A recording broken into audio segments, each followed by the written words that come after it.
Hey everybody, my name is Ron Durant and I'm the president of the Cookeville Camera Club 2025. In this presentation that I'm going to show you, we did a training class for our club members given by our own board of director and in charge of education, Andy Murphy. Andy gave a training class on Lightroom and how to create a slideshow using Lightroom. So I hope you enjoy this video. We'll do this. This will be more for practice for me, so which I need plenty of. So I'm glad we got a big crowd here. We're working on, this is our third Photoshop or Lightroom centric presentation or workshop that we've done this year, and this one's going to be primarily focused on something that kind of supports what we do in our programs, which is the slideshow that we do annually. Like I said, the workshop is we're going to walk you through how to create a video slideshow. The term video slideshow to me seems a little old or outdated, though, or just slideshow. Video doesn't, but slideshow seems a little old or outdated. It conjures up images of sitting in someone's living room watching carousel after carousel of slides of someone's vacation. So I wanted to kind of take a little more of a high-minded approach to the workshop, and we're going to call it video photo essay because that's really what it is.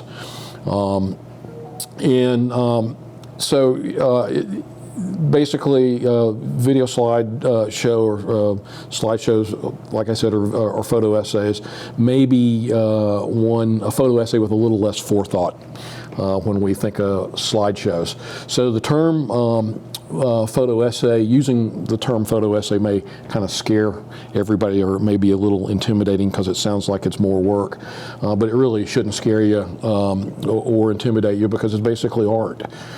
It's an art form that's been around a long time, and photography, while it's been around since the middle 1800s, it wasn't accessible to hobbyists or artists until probably early 1900s. And the artists that were taking images in the early 1900s embraced the concept of photo essays, and so photography has used photo essays since the early 1900s fairly commonly.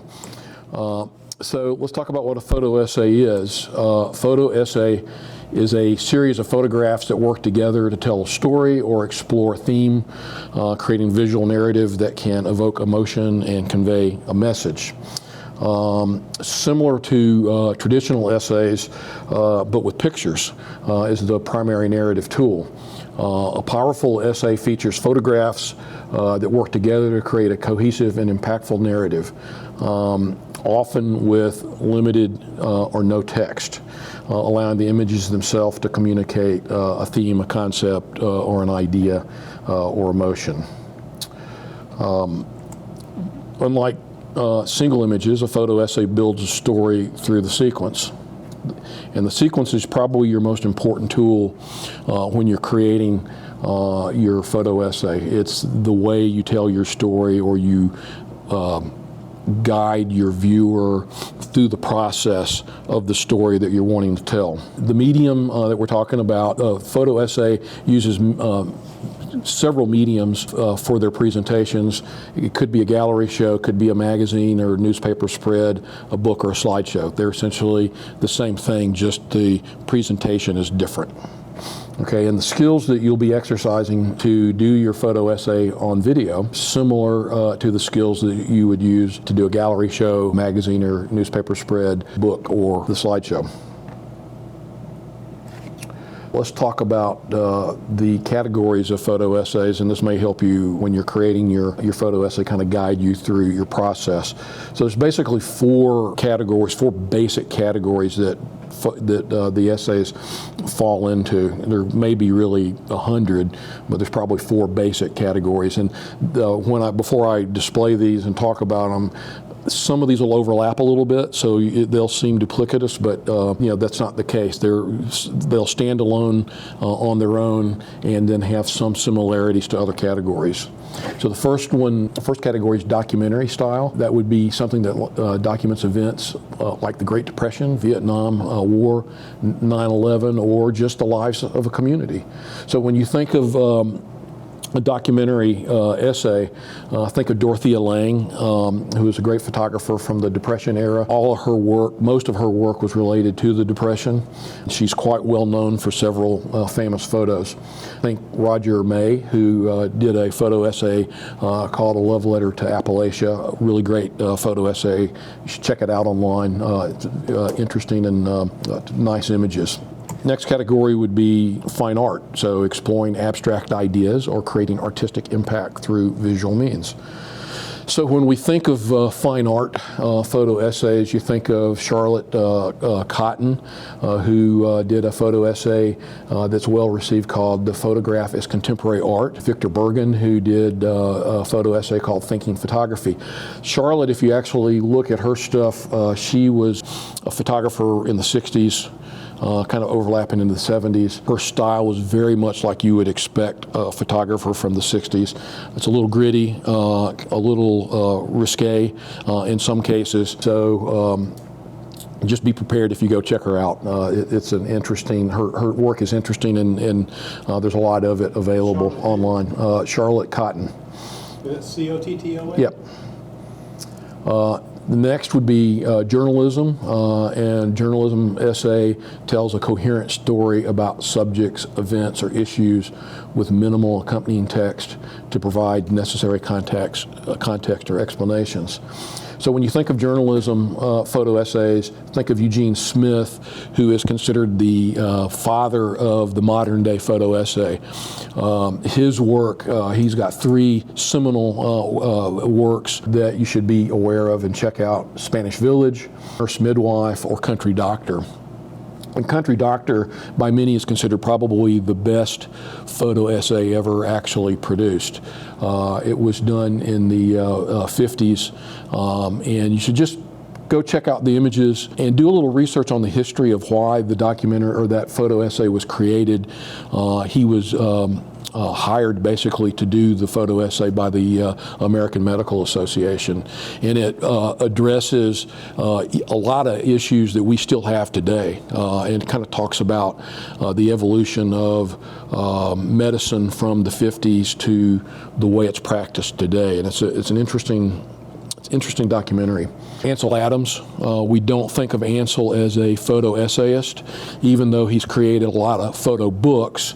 I don't think of those as being essays as much as just photo books. But he did a photo essay called Manzanar, which is basically, he documented the lives of Japanese Americans in the internment camps during World War II.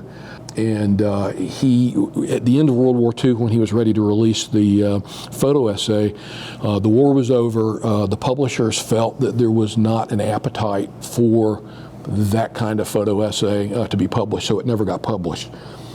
It languished, and at some point, Ansel donated those images to the Library of Congress. It still languished. Nobody ever saw it. Sometime after he passed away, somebody found the images and started looking at them, and they published them. So there are some famous images in that documentary that we've all probably seen, or in that journalism photo essay. But go back and check them. And he was heavily censored while he was producing it. They prevented him from shooting the guard towers, the fences, things like that. But he snuck those images in creative ways so that people could see what was actually going on there. Then your next category is personal storytelling, so documenting personal experiences, observations, or themes. It could be just your vacation, or something going on in your life, and this might be a category that more people will use for this particular. No, and if you think about, photojournalists exist. They don't exist so much today. But they might do a story spread that only had 2 or 3 images, in a newspaper or even a magazine. Those guys that were creating stories, weren't shooting 30 images, for a photo spread. They were telling a story in 3 or 4, 5 images. And some of the great photojournalists are famous for, taking one photo, So let's talk about the form that your photo essay might take. So there's really kind of 2 forms: narrative form, 2 basic forms. Narrative form, which focuses on telling a specific story or journey, usually with the beginning, middle, and end, like following a person's day or their schedule. The other would be thematic. These explore broad subjects, ideas, or concepts rather than a linear plot. So let's talk about why you should create a photo essay, right? So let's talk about why you would create a photo essay. So one would be a different way to share your images, right? So we as photographers, we all take pictures. We like sharing our images, I think. I will tell you that I get the biggest buzz off the fact of thinking that somebody's got a picture of mine hanging in their living room somewhere, or their bedroom or whatever. We take our pictures, we share them with our family, we post them to social media, we bring them to the camera club and enter them in contests and exhibitions. This is just a different way to share your images, a different medium to do it, process. It helps with your practice visual storytelling. So to your point about taking the one image, I think and the story that one image tells as a standalone, I think the reality is when we take photos, and I'm speaking for myself, I don't necessarily take a photo all the time thinking this is what the story is, or this is a story that I'm telling. Sometimes I'm looking for, I'm out taking landscapes, or I'm going to go do a walk around and I'm taking photos, and I'm just looking for opportunities to take photos. And sometimes that story comes to me when I'm culling or editing the image. Sometimes I go out, like when I did, like when I went to Little Bighorn to do the reenactment, I had definite ideas about what I wanted to take and what stories I might want to tell. Same thing with the Fiddler's Jamboree when I did that 2 years ago. But not always. And I think those photographers, there's stories that kind of happen with an image that sometimes we purposefully are able to tell that story and guide the viewer into understanding what that story is and following it, our story. Or the viewer looks at an image oftentimes and tells their own story. They come up with, they see it and they have a different interpretation than what you do as the photographer. I will say, I think there are a handful of photographers that are really, really good at taking a story and guiding you to understand what their story or their intent was in the story. And I don't think those people, they don't come along every day, and the guys that are good at it, they don't hit that home run every day, every time they take a photo. But I think the kind of photos I'm talking about are, if you think back to the Vietnam War, the little girl running from the napalm explosion, she's naked, she's burned. That, I think everybody that's seen that photo interprets that photo exactly the same way. I think it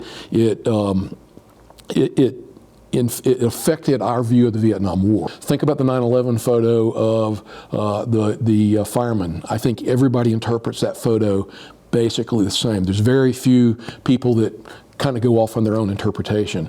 And so I think, when we talk about storytelling, it's difficult. I think it can be difficult to understand the process of telling stories with a single image.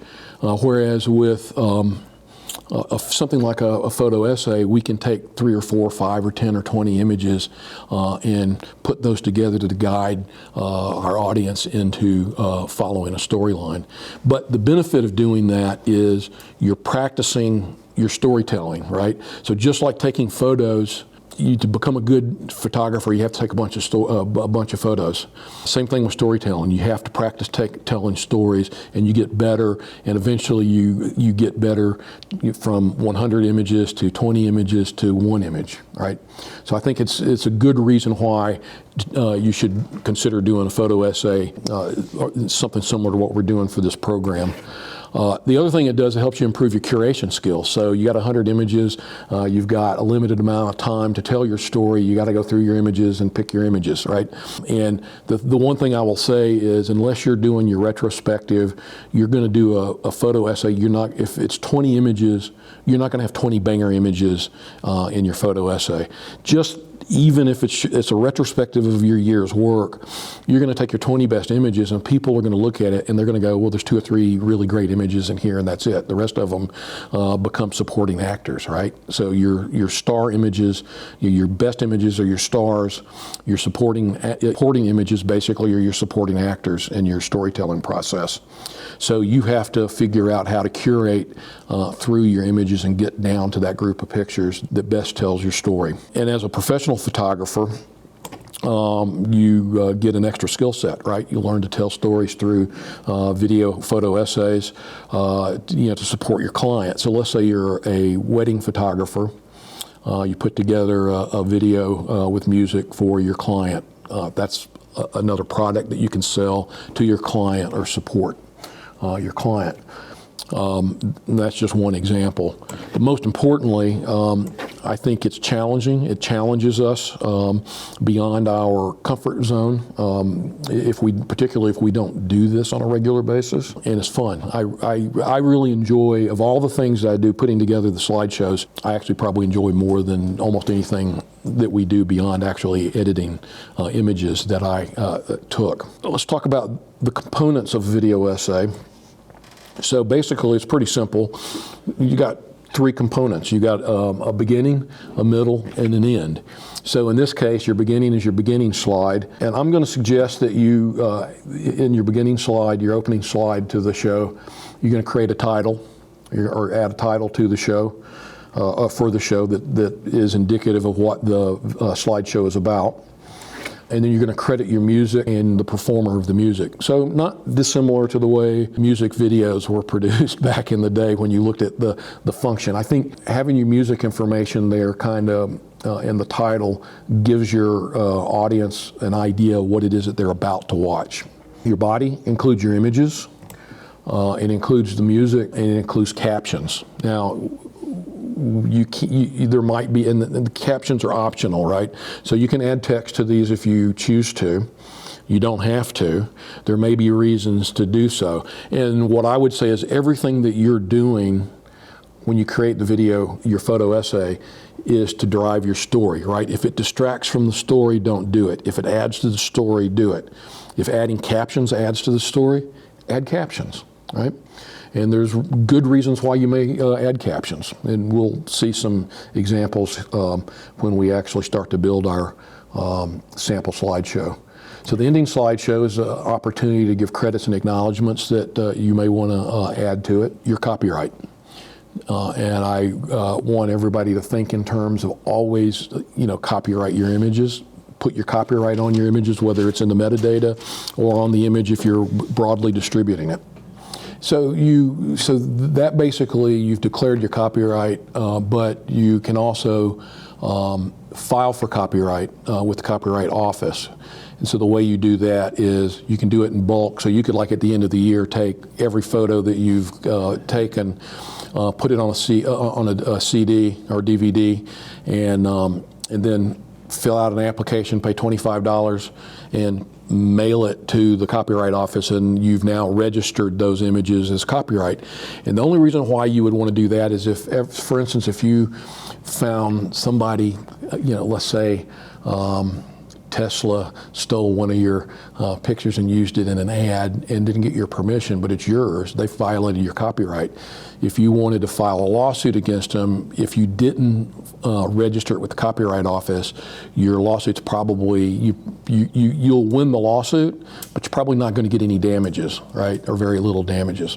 So just that, not that, I don't think that that's necessarily, like if you're a big name photographer, if you're Annie Leibovitz, I think you worry about that stuff. I think if you're Andy Murphy, I don't worry so much about somebody stealing, damaging $100,000, of damage, because the federal judge is going to be the one that's going to decide on that, and they're going to look at it and go, well, they stole your copyright, but there's no way that they created $100,000 worth of damages. They created $10,000 worth of damages, maybe.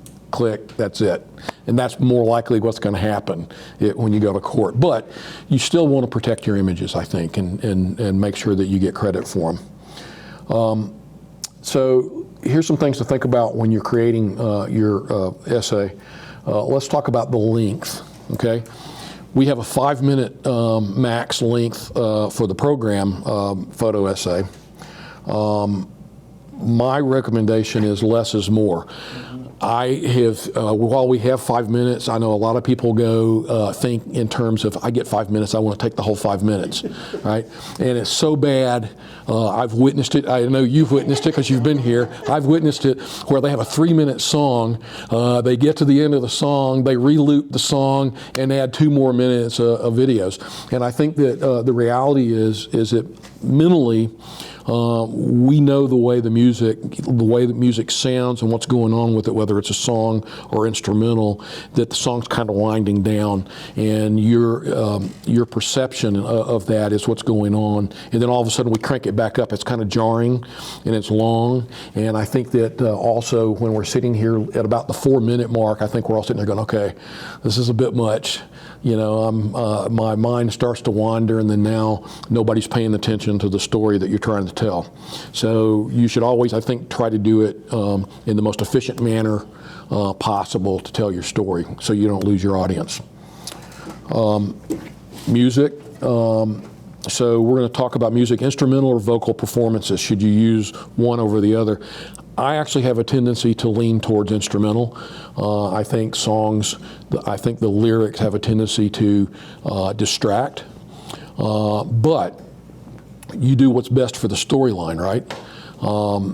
If the lyrics fit what you're actually trying to tell in the story, then you go with the song. I did a piece for my ex-father-in-law when he passed away, and I used the Don McLean song "Empty Chair," and for the piece. And if you know Don McLean, "American Pie" was his song. He's probably the most poetic songwriter of our generation. And this song was so apropos for the loss of somebody in a death that I used it, as a part of that slideshow that we put together. So, you do what's right for the, what's right for the production. Looking for instrumental music can be hard. We don't listen to instrumental music, per se. Some people do, but most people don't. Usually we're on the radio listening to songs and lyrics, and that's what connects us.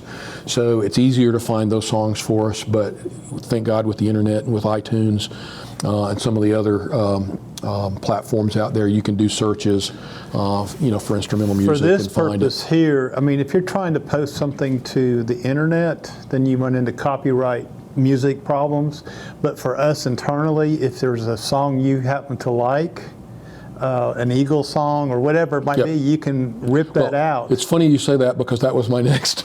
Yeah, you can rip that out and use it here. Yep. But if you try to post it, on YouTube or somewhere, it's going to. Just be aware. Yeah, just be aware of what your plan is for this piece that you're creating after the program, right after the Camera Club program.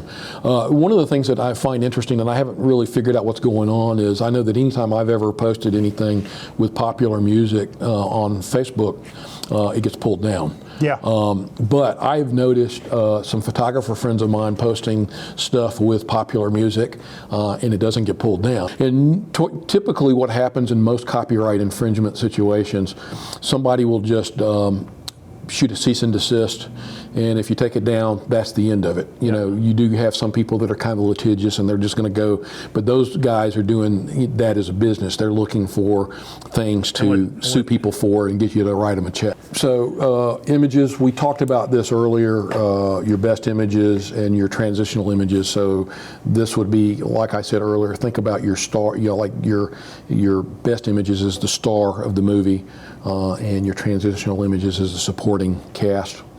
So just keep that in mind.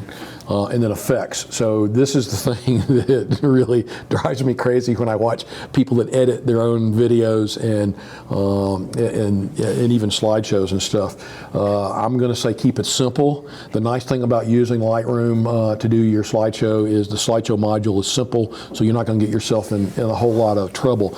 But what I'm going to say is, if you look at film and television. Television's only been around since the 50s, film quite a bit before that.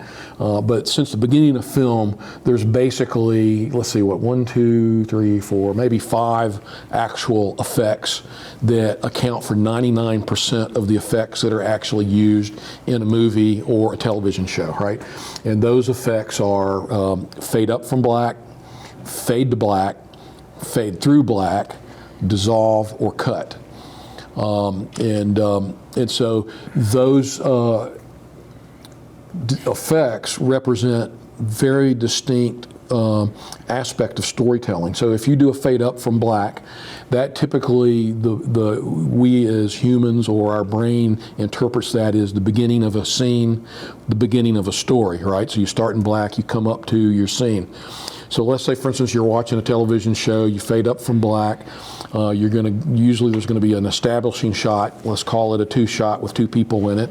That'll be the first shot, and then let's say they're talking, and one guy starts to talk, the other guy's listening, so they're going to cut to a 1 shot of the guy talking. They're going to lead him a little bit to the front of his face, let him talk, then the other guy starts talking, then they're going to cut to him. And the same thing, they're going to leave some space in front of his face or in front of him to lead him, so that you know that there's somebody on the other side of them. And these are things that our brains actually either know or interpret or perceive naturally, or the film and television business have been pretty good at indoctrinating us into what it is that they want us to understand. And then so we're going to do that. Then eventually you'll cut back to the establishing shot or the 2-shot, and then you're going to the scene is over. It's going to fade to black. We know that that's what's going on. And then so if you watch a television show, sit back and watch how they cut these together. It's fade up from black. It's cut, fade to black. There may be a dissolve in there if the cuts are considered to be too abrupt. For particular reasons. Most all the other effects that people use, it drives me crazy when I see people that are just stacking flip, tumble, zoom, in like one right after the other. It's jarring to us. We don't know, I mean, it doesn't mean anything, right? And so I remember when I was starting out in television, my mentor, he was the director of engineering for Middle Tennessee State, and he had originally been the director of engineering at Western Kentucky. And at the time, Western Kentucky placed more graduates into the television and film business than any college in the country. And back when it required you had to almost be an editor or an engineer to be an editor, Frank trained a lot of the editors, and in the 70s, about 20% of the editors editing television shows in Hollywood were from Western Kentucky and were people that he trained. And one of the things that he said is that if you, as an editor, if somebody notices the editing, then you haven't done your job. The editing should be invisible to the process of telling the story. And he said the worst thing that they ever did was created an Emmy nomination category for best editing. So as the editor, you should be, your job should be to help put the story together and be unobtrusive in the process, right? And so that's the best advice I can give you, when you're sitting here putting your stuff together. Tell the story. Don't let anything get in the way of telling the story that you want to tell. So we're going to jump over to the Lightroom piece of this, and I'm going to go through the module, and then we're going to create a slideshow. But I'm going to play we're going to take a break after this. But I'm going to play the piece that I assembled for this class. And this is what we're going to strive to put together. And what I want to point out is that absolutely every aspect of this minute video that I'm going to show you was created in Slideshow, or in the Slideshow module. I didn't go outside to Photoshop to create anything. I didn't, in no other programs. It's all part of the Slideshow module.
Start back up. All right, so we're going to talk about the ingredients. I'm going to call it ingredients, the parts of the slideshow, or how we put the project together. So obviously we've got our images. We're going to create a virtual image of each one. The reason why we do that is, or why I suggest that you do that, is that if we import our images and we're using them for print or other stuff, we don't want to take that image as it is edited for other use and then modify it for use in the video slideshow, because then you just mucked up your previous edits and stuff. So we'll create virtual images of each. We'll create a collection and put them in that collection. It'll make it easier to work with. You need a black slide. You're not actually going to need a black slide the way I'm going to show you this, but you might. There might be reasons why you want one. If you do, we talked about that. You can create it in Photoshop, or you can take a picture with your lens cap on and import it, and then add it to the collection. You're going to need to pick an opening slide or some kind of opening image that you want. You're going to want a closing slide or image, graphic, which I've supplied you in that folder. If you have a logo that you've created, just save it as a PNG and make the background transparent, and then your music. And my recommendation is do it as an MP3. So if you download it from iTunes, you can convert it to an MP3. It just makes it a little bit easier to deal with. Okay, so we're going to jump over to Lightroom. Okay, so if we look here along this top bottom, or top pane, you see these are the different modules. So you got library, develop, map, book, slideshow, print, and web. Most of you are probably familiar primarily, well, I don't know, you probably aren't, but most users probably only really use the library and develop modules, and the rest of them. So as we look at you're going to select the slideshow module, and then down the right-hand side, you're going to see basically our tool set, collections of tools that we're going to use to create the slideshow. So solo mode is if as you're working through your tools. Say for instance I select options, I'm looking at that, and I go down and select layout. It actually closes the options automatically, so you don't end up with a big long list of things that you're shuttling up and down for. So options. So your first feature in options is zoom to fill frame. And so essentially, I'm actually pulling this because I just want to make sure I didn't leave notes for myself or anything that I want. So essentially what happens here, when you select the zoom to fill, it's going to do exactly what it sounds like. It's going to take the image and it's going to fill the space, right? It's going to fill the space between the guides. So if we adjust our guides, obviously it'll fill out the whole frame. Now, the one thing that I will tell you is I don't find, when I've done the slideshows as a full frame slideshow, I don't like the look or the feel of the slideshow. I like the slideshow, the slide being over some kind of background, black, white, or in this case, this is a splash background. Do what you want, what you feel like tells the story. But what happens is typically, if you do full frame, you're going to have parts of your image will overlap out of the frame a little bit, you know, when you're full screen. So you can set this with, you know, by just adjusting your grid lines. So let me ask you a question. I'm used to, I usually edit my images to 16 by 9 because that's 1080p, you know, it's full width. Yep. Is that what we're looking at here? No, so the screen is 16 by 9, right? Mm-hmm. The background is 16 by 9. Right. You like a border around yours? No, honestly, I don't really use a border. I just use it like over black. The images are different. So most of these images are 3 by 2, right? Mm-hmm. Aspect ratio. This one, this Jamboree image is not. It's I forget. It's the size of the book cover. That's my basic. That's my book cover graphic that I created when I produced the book. That's another reason I don't like cutting my images to 16 by 9. It's a television format. It's not a photo format. Right. So I just overlay it on the background, and I think it actually looks better than trying to fill full frame, you know, out. If you're shooting video, that's a whole nother conversation. So we're going to turn that off. So you get the idea of what this does. Now, what you can do, I'll show you in a minute. If you have like different size images in as a part of your presentation, so say for instance you have 4x3s and 3x2s mixed, you can futz with this a little bit and adjust it. You can do it down in the layout module, but you can futz with it a little bit so that you set your height to the lowest level possible for the presentation, and I'll show it in a minute. And it'll fill out properly so that the space between the top and the bottom stays the same, and the only thing that's changing when you're running the slides is the space on the sides. And that's a little, I think, less jarring to the viewer than it like changing all over the place when you're running your slides. So we have stroke border, so you can create a border around your image. Let's go to this one and you can see it when I turn it on and off. Mm-hmm. Okay, you can affect that by going to this white, where this white chip is, and you can change the color. So if you want to make it, since it's a black background, it won't show up much, but you can see we just change it to black. Or if you want to make it a color, you go down here and pull the slider up, and you get your colors, and you can select a color for it, and then you can where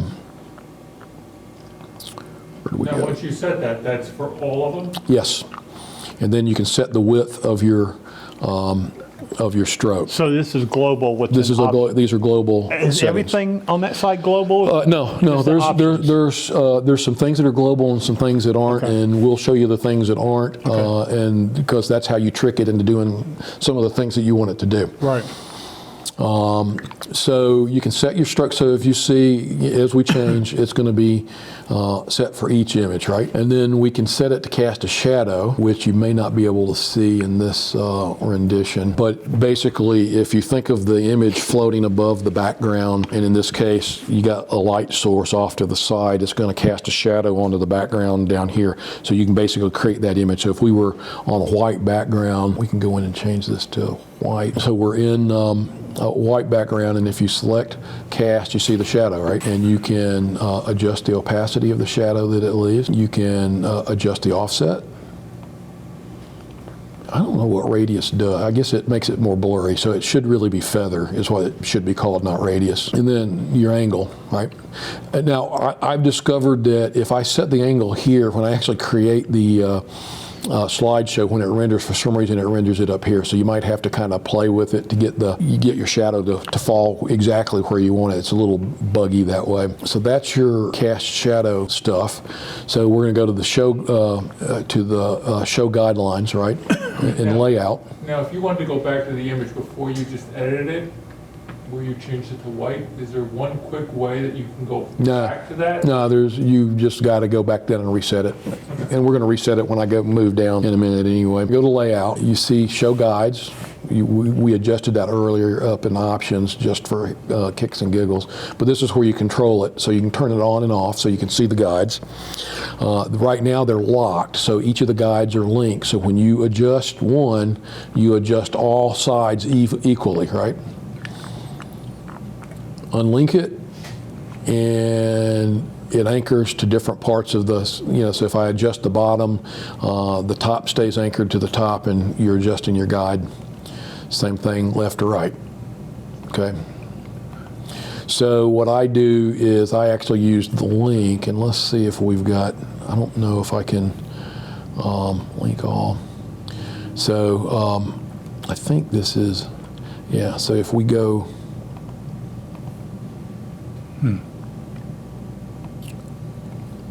yeah, it doesn't show up this way. If I had some different size images in here, I think this might be a different, no, it's not showing it. So if you have different size images, it will act a little bit differently.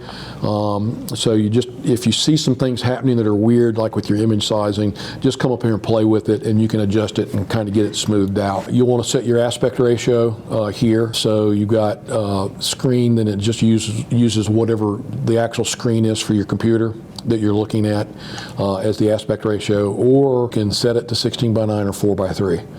I just set it to 16:9 and leave it. I think anybody's using 4:3 screens anymore. 16:9, like the normal TV Yeah, screen? yeah, 4:3 would be the old days when you had a tube type TV. Yeah, almost square, yeah. So overlays, so this is where some of the funkiness happens that will take a little bit to understand. It might be a little bit of a process, but we'll try to explain it to you. So if we select identity plate, so that's my logo and copyright symbol that's in that, that is being displayed when I select identity plate. I can change that. So first of all, what they're doing is they're using what we call the ID plate piece of the software. So if you look in the corner of my Lightroom, you see right here where you have my logo, Anderson Murphy Photography. And the way you set that is you go up to, so you can customize it. You go up to Lightroom, identity plate setup, and you can customize your identity plate, right? So you have the option of making it, so this is the Lightroom Classic identity plate, Lightroom ID. So that's my ID for Lightroom. I don't know why we would use that, but, or you can customize, you can personalize it and then basically use what I created as a logo, or you can actually type in that corner, right? So it could be, that's the use for that. Understand though that this space when you're creating the ID plate is I think only like 50 pixels. So it's a small graphic. It's not very high quality. So for the use that we're going to show you over here, you're basically going to be in the same area. So if I pick my identity plate, there it is, it shows up. So this particular identity plate has a black background, and I did that so I could offset it from the left-hand side of the screen. Mm-hmm. And since I use the black, you can use black or white or gray, I think is the background of your window. So if you zoom this, so you have when you select it, you can set the opacity, and you can select the size. But if I zoom it out, you see how fuzzy it is? Yeah. Because it's only a 50 pixel image. So this is where the trickery comes to play. So we're talking about text overlays. So if you turn the text overlays on and off, that's how I get the titling in, right? Let's go back and change this to black. Or actually, let's put the color wash back on.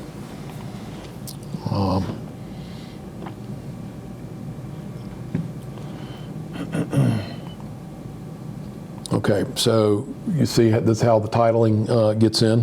Where does the titling come from? Does the titling? It comes from your metadata. It comes from your metadata. So as you see what's going on here, as I'm flipping through, it's different, right? So you see Mandolin Angel on that image. There's not any data there. The Journeyman on that image. So where that information comes from, we're going to pop over here to Library, and you're going to take a look at our metadata, and you see under the title, you see the Journeyman, right? You'll see different titles in that title metadata space. So you can use your title or caption metadata, and I'll show you how to do that here in just a second, and this will start to make a little more sense. So let's just pop back over to Slideshow. But anyway, you see where this is going, right? So you're using your metadata fields to create your titling, and this is another reason why you want to create virtual images to work in, because you may want to title that differently than what you've titled your original image. So you just don't want to be changing that work and having to go back and redo it later. So let's go back to Slideshow, and the way we create these is right here at this bottom panel. You see ABC. Okay, so you're going to select that, and it's going to pop up and it's going to give you a window that says custom text. So if we type in this custom text, test, all right, I'm going to hit enter. It inserts text over the screen that we just typed, and you can move it wherever you want to move it to. But in this instance, it's global, right? Oh, it is? Yep. So you see test shows up over every image, right? Rid of that. We're going to go ABC, and then if we select the pull down on that, you'll see other options, right? So these are set presets. So if we select title, it's going to insert title. That one actually is empty, but you see Tasty Licks is in that, is titled there. So we can move it around, can resize it. What I don't like about this is that you can't set your font size. You have to adjust it manually. So that means that if you're stacking fields up with the same fonts and stuff, you're kind of having to eyeball it to get close. But you can change your font style. So that's Adobe Clean. We're going to change that to American Typewriter. And you can change your opacity. Like I say, that's going to run, it's going to be different for, basically you're turning the key on. So this is, in television word, we call this keying graphics over your video. So when you hear me say that, that's what we're talking about. And so that keyer turns on, and it stays on, and then it only, and it replicates whatever shows up when you change your images, whatever is in that data field called title. Is that global? Well, the key is global, but the data that's being keyed isn't. It basically uses whatever is in the data field for that slide. So if you look, when I say it's global, you see that we have the window, the keyed window over the image, and that's over every image, right? It shows up, basically what it does is it keys over the image, whatever is in the metadata field called title. So if nothing's in there, it's going to be empty. Now when we render this, if we look right now, let's just render, we'll go here, we're going to render this to play. So it's going to play, and you're going to see, you got Tasty Licks, then you're going to go to the next one, and there's nothing in that field, so it doesn't key that, there's nothing to key over that, that image, right? So that's how you kind of trick this into doing your captions. Is that where you said title? Is that also where the information for your camera settings also come to? So you can add different parts to it? Yeah. So if you look up, I moved those settings up here to the top, but we'll go in and when we select the presets, when you go to let's see here. So you see we have. It doesn't have, exposure. So if you select that, it's going to give you your exposure, right? Okay. So, but you can customize these. So if we go to custom settings, or just, you can go to edit, that's really all you need to do. You're going to get this window. And these are, if you've monkeyed around in your metadata, you're going to recognize this. You probably recognize it, Ron, from when we were fooling around. This is a very similar window when we were fooling around in the metadata module.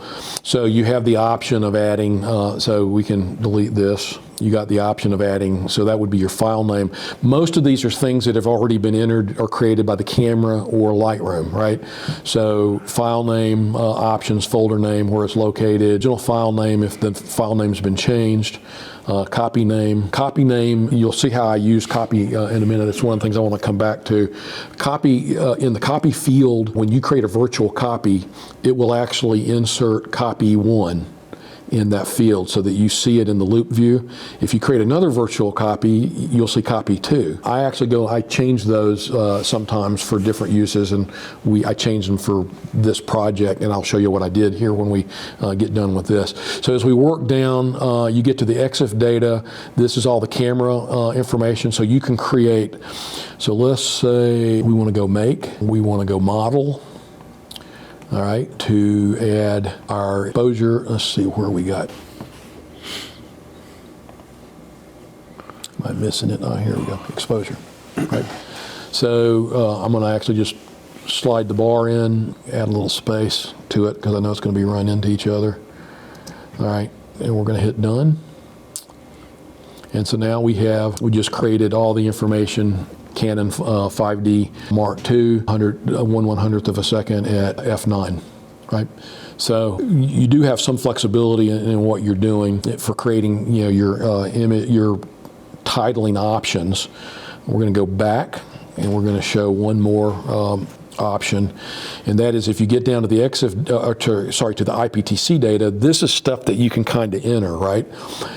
Yourself. So if you look, these are the options. So you have title, so you would edit title. You can edit title yourself, caption, your copyright information, other information that might be useful. What I did so I created a separate title for the opening, right? Let's cancel out of this. So if you look at the opening, you see I've got music. The name of the music, the circle being broken, and then Craig Duncan is the performer. That only shows up on that slide, and I created that by using a couple of fields that I went through and looked at that weren't being used for anything else that I needed, so that I didn't muck anything up that I might want to use later. And that field was credit line and headline, right? So if we just plug headline in, you'll see that's the title of the music, right? That I created.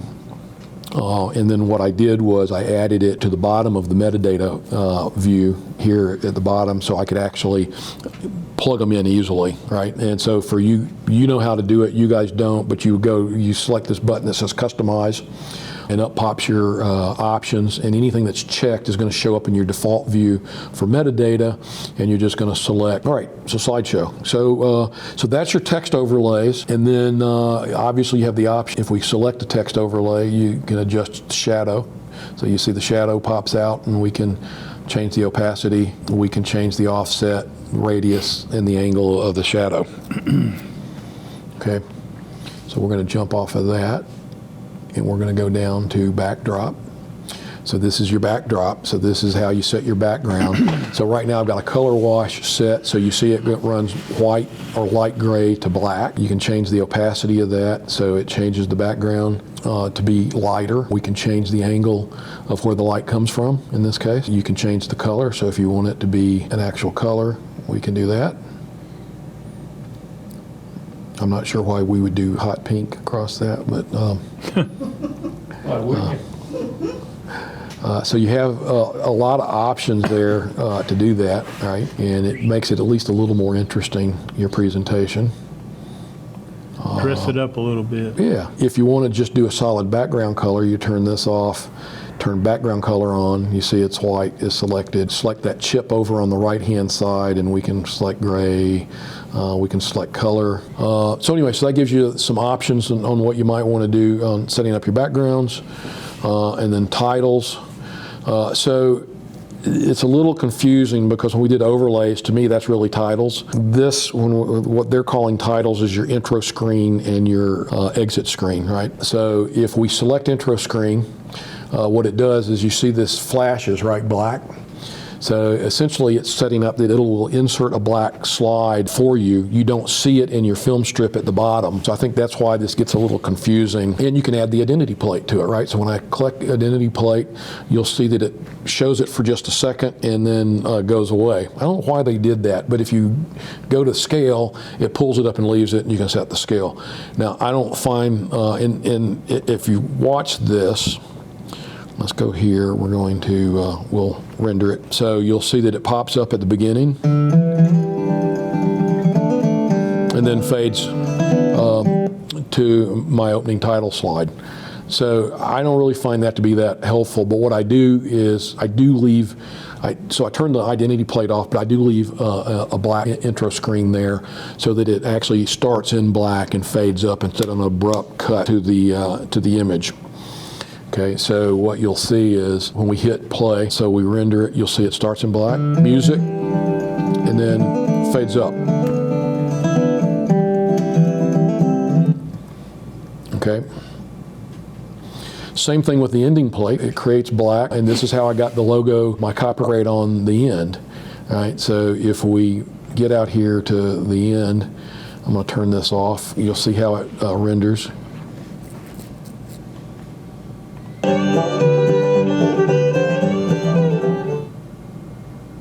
And that's it.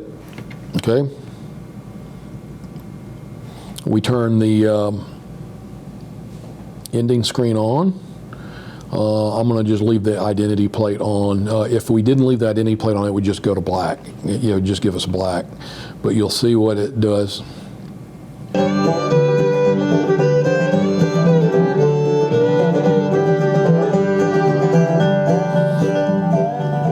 And then stops right there. So if you wanted it to stop in black, you would probably need to do a black slide and then put your identity plate over the top of the black slide and then a second slide for black.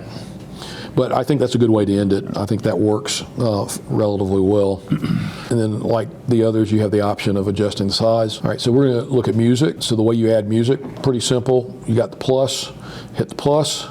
You go to where the music is stored, select it. In this case, we're going to select the full length of the full length song. That's about a 4-minute song or piece of music. You don't need to do that. It will actually, if you've got, it will get to the end of the slide and just do a fade out for you, so you don't have to edit the music if you don't want to. You can just put a normal length there. What kind of file is the music looking for? Well, you know, you can actually go in and if you've got it in your, if you're on the Mac, you can actually go in and grab an iTunes file. Yeah. It'll run it. It's not reading a WAV file though. But it'll read a WAV file if you've got it in the. It should, but that's an MP3. I just converted that file to an MP3 and moved it over. Yeah. So it will read an MP3 file, which is a standard music file. All right. So you're just going to select it and it will drop it in, and that's really all you got to do. Then we're going to jump over to playback. So this is kind of where everything kind of happens. This is where this is probably the more interesting part of the slideshow module. So if you have automatic and manual buttons here. If you select manual, I'm going to show you what happens. It's not what you think. I don't think. It's not what I thought when I first started working with it. So if we select manual and we hit play, then what it's going to do is it's going to wait. And it's going to wait for me to. Manual means you're doing it. Yep. You're exactly telling it when to change. Except that I'm at the end of the slideshow. It just. Gotcha. So you have to manually change it. So let's go up here. Then we'll hit play. And so by hitting the right arrow now, it'll go to the next one. Right arrow, right arrow.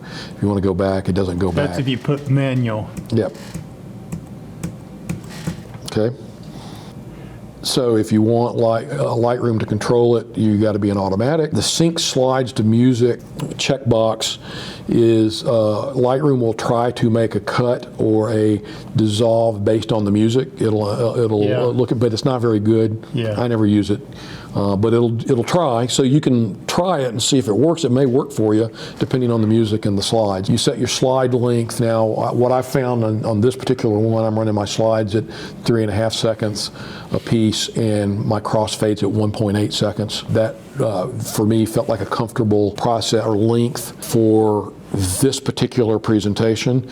You might want to change it for yours if your music is slower or faster. If you hit fit to music, what it's going to do, so we got 11 slides, this is a 4-minute piece, hit fit to music, it's going to calculate that you need 15 seconds on each slide with, with the 12 slides, and it accounts for your 1.8 seconds of crossfades. So your crossfades never change. You change that manually and that will always stay the same. Okay, so we're going to undo that. We're going to go back to, actually you can just select that. You don't have to do the, I hate these faders. Just type it in, 3.5. Okay. So do you think like 3 to 5 seconds per slide is a good pace? I think 5 seconds is a long time. You do? Yeah, but again, I think it depends on what you're doing. Yeah, I mean, I think that if you want people to look at the image and take it in a little bit, you want it to be a little bit longer. If the music's slow, I don't think you want fast, fades, fast cuts. You just, each situation is going to be different, and you got to kind of decide what that is yourself. Yeah. So if you pick like 3 seconds for a slide to display, that means you're doing about 20 slides per minute. Yep. So if you come up with a 60 slide show, that's 3 minutes. Yep. You're under the 5, and it's comfortable time frame. Yeah. Like I say, for this, I found 3. I just don't like it to be too fast, but I don't want it to be slow. I think 5 seconds is pretty slow. When you run it, I think 3 seconds is actually pretty fast, but 3.8, works pretty well, I think. So there's your slide length, your crossfades we talked about. So your audio balance. So what this does is you can actually, instead of putting in a video or a still image, you can actually put a video image, right? So you can drop a video file in there and it'll run it. And so what it will do is, if you've got video with audio, if you select the balance to video, it will give priority to the video audio over the pan and zoom. So that slow zoom that you saw is initiated by Lightroom. So if we go over here, we'll just show you what so it'll do zooms. I will tell you that I don't see very many zooms in this when I'm running it. Most of the time it's just going to be zoom in and out. It's going to be kind of random, but in general it works pretty well. So if we're going to run it on high, so you just kind of see what happens.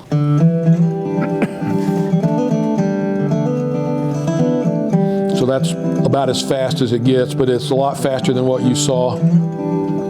Yeah. And I've seen it slide some a little bit, but I don't. That feels too fast. Yep. So what I really, do on this is I've got this dialed down generally to where it's just enough movement that you can tell that there's movement. It's very, it's a lot, to me, it's a lot interesting than just a still slide. Repeat slideshow is exactly what it says. It just repeats the slideshow when you render, and then random order selects the images at random. Do we want it to repeat? No. No. No, we don't. Random order is what it says. It picks the images randomly and inserts them. So every time you render it, your order might be different. Now, one of the things that's really nice. So if you noticed when I was running this, I put the kid with the banjo where there was banjo music, and then the girl with the fiddle where there was fiddle music. And so the nice thing about that is, while you're running this, you can just you can just move stuff, like select your slide, slides at the bottom, your film strip, and just move it, right? So you can just move your slides around however you want. And so when I did this, set this up, I just kind of moved them around to where they were close. I didn't have to do any calculation. I just kind of, okay, I played it. I went, okay, I know that there's the fiddle's playing at this juncture. So I just moved the fiddle player just after this image, and it lined up, pretty close to being right. So again, this is not precision surgery, but it's close. It's close enough in most cases. The other thing is, this image right here, this just changes. If you've got multiple screens, it just tells you which screen the image is going to render to play. and then this blanks, you can check this to blank the other screen, any other screens that you may have up on your computer. So when you go to export your slideshow, all you're going to do is go to export video right here. You're going to select it. You're going to see that screen. You're going to name it. You're going to pick a place to save it to. You can see comparisons, so you see Adobe Express test, Lightroom Classic test, and PowerPoint slideshow test. So I've got 2 comparisons for you to see that I did in Adobe Express and PowerPoint, and I chose after doing that not to actually demonstrate doing those because they're not easy to do. They're not as easy as doing this in the slideshow module. But we can play them and you can kind of see what the final image looks like, and if you decide that you prefer that or you have access to those and you want to use them, you can. So that's it. That's the modules. So if you guys want to try to put together a couple of slideshows, actually before we do that, let's run the test on those just so you see.